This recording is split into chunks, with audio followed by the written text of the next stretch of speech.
Hey guys, how are you? David DeFranco here from davidfranco.com/ask, and that's exactly what makes today's video possible from a question from Sebe Grip.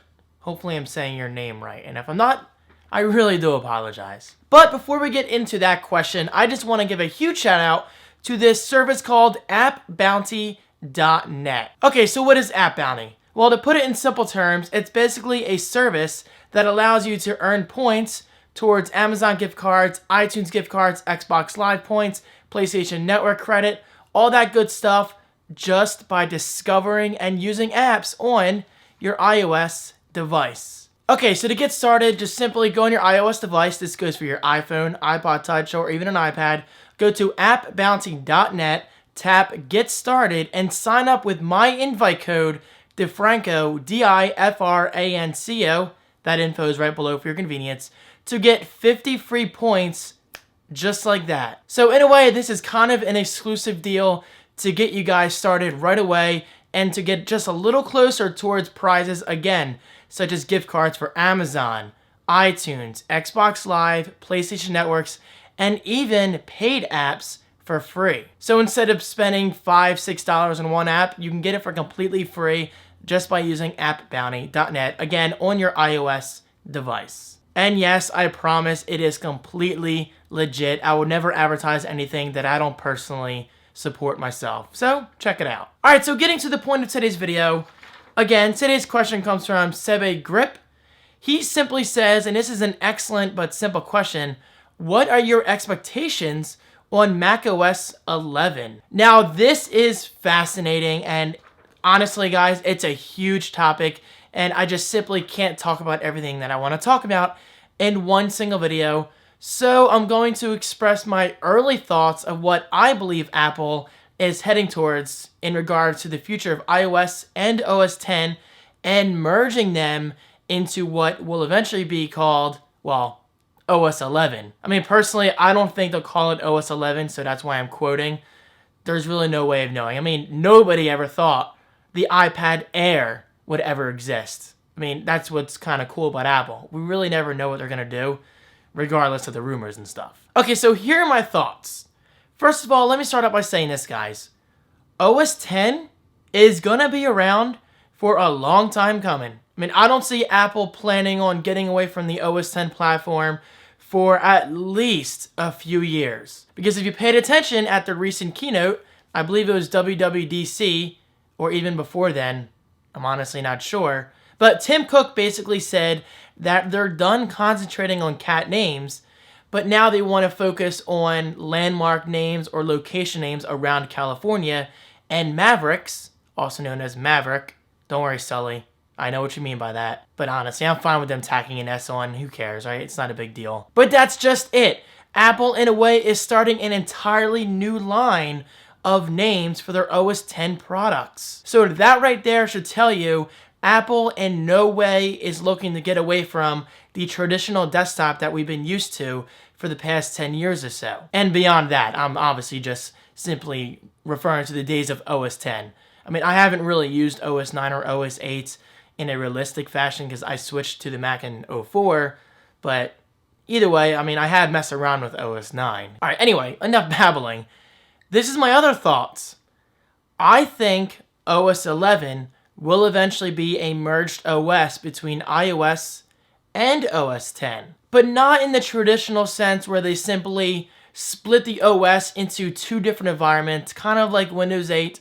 And honestly, that's why, at least from what I can tell, Windows 8 has not been a huge success, because it's literally two different products merged into one. Again, two products, two worlds, one OS. And I don't think that's the smartest approach. Now, if you want my personal opinion, and hopefully you do, hence you're watching this video, I think Apple is doing this smart.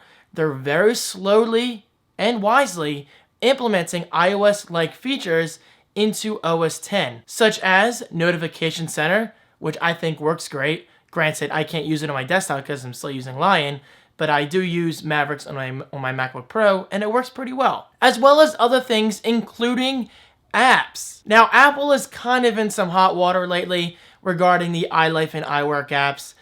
Now, I haven't used them myself, but from what I've read and from what I've seen online, a lot of people are upset with Apple because they dumbed down the iLife apps to practically match that of the iOS iLife apps and Iwork apps. So, in other words, the Pages app you now use within Mavericks should, in theory, be very, very similar to the Pages app on your iPhone, iPod Touch, or iPad. Okay, so I gotta say, this is a very smart move because they're unifying that experience.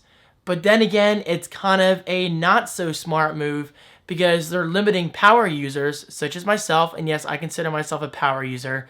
I know many, many things about my Mac that I'm sure others would never even care about using, such as shortcuts and whatever. But that's just it. I am a power user, and I definitely do not want to be limited on functionality when I update my apps, when in reality, I'm kind of downgrading in a way. Okay, so the same thing could kind of be said for Final Cut Pro 7, going from that to Final Cut Pro 10, but you got to give Apple props. They've put out many, many updates already for Final Cut Pro 10, so maybe that's what they're looking to do with iLife and iWork, and it's not something we should be worried about. Whereas over time, they will implement the power user-like features within the next 1 or 2 years. But honestly, that's really not a problem for me because I don't use iWork, I don't use iLife as much as I used to. Nowadays, I'm all about Final Cut Pro 10, and I'm actually very happy with Microsoft Office. I mean, granted, I'm still using Office 2008 on my Mac, and yes, I know it's 2013, but it does the job, and honestly, I'm not going to pay for an upgrade if I don't need it. Now, getting to my next point, the introduction of the iPad Air could hint at some things to come. So now that we have an iPad Air and iPad Mini, doesn't that theoretically leave room for an iPad Pro? It could. I mean, look at the Mac Mini, MacBook Pro, the iMac, the Mac Pro, the MacBook Air. Apple likes keeping things consistent, especially when it comes to naming their products. So this could mean we might see an iPad Pro in the coming years, and perhaps the iPad Pro could be the product that finally merges iOS and OS X into OS 11, or again, whatever it's going to be called. Whereas you have the iOS experience and OS X-like experience in one product, but not with two separate worlds. It needs to work well, unlike Windows 8. Now, I gotta say real quick, because I know some people are gonna hate on me, David, why do you hate Windows 8? Guys, I don't hate Windows 8. I actually like it. I mean, if anything, I give Microsoft props for making such a bold move. I love when a company does that. I love when they say, you know what? Let's scratch this, let's start from the beginning, and just put out something completely new. And that right there is something I greatly respect. So perhaps that could be something we eventually see from Apple. But for now, I don't see them rushing it. I mean, again, like I said in the very beginning of this video, don't count on OS 11 anytime soon. We will continue to see incremental updates to OS 10, fill in location name here, fill in landmark name here, whatever they decide to call future updates over time. But mark my words, it will happen eventually. Obviously, it's a fact. I mean, Apple will eventually have to get away from the OS X desktop experience, but not anytime soon. And honestly, I'm fine with that. I am in no rush to get away from this kind of experience. So those are my thoughts, Sebe Grip. Again, it's a huge, huge topic, but those are just a few of my opinions that I wanted to express, with obviously plenty more to come over time as we get hints regarding the future of OS X. We read more rumors, we see where the iOS line of products goes regarding the iPad, and especially the iPad Air. I mean, do not look at the iPad Air as just a name change. In my opinion, that's a hint of some major changes to come. But with that said, of course, we can continue to use what we already love and what we're already used to. So Sebe, huge thanks for this awesome question. Seriously, I love talking about this stuff. And you can find Sebe over at twitter.com/SebeGrip. That link is right below. Now it is time not to only throw Sebe's question. I hate this crap. No caller ID. Send to voicemail. I'm sorry, but if you're either gonna call with blocked caller or whatever it says, or no caller ID, you don't get an answer from me. Unless, of course, you leave an important voicemail, but that's usually not the case. Okay, so getting back on topic, today's free Audible shout out goes out to Lewis Campbell over at twitter.com/LewLewisZ. And Lewis downloaded Howie Mandel's book, Here's the Deal, Don't Touch Me. Interesting. It's his autobiography all about his struggles with OCD. I didn't even know Howie had a book, so I actually might check that out.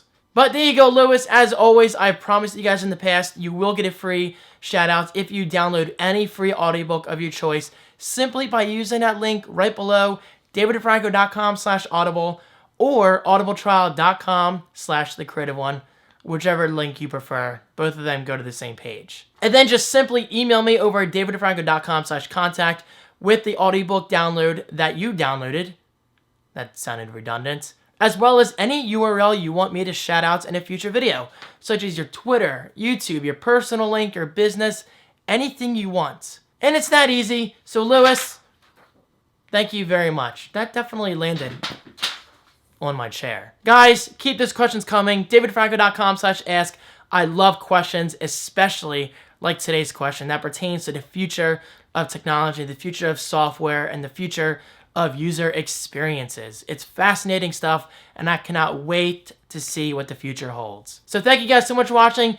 Thank you for your continued support, and stay tuned for a rather surprising unboxing tomorrow. I definitely did not expect to purchase this, but apparently it's released early. That's all I'm going to say. So I'll see you then, and well, peace.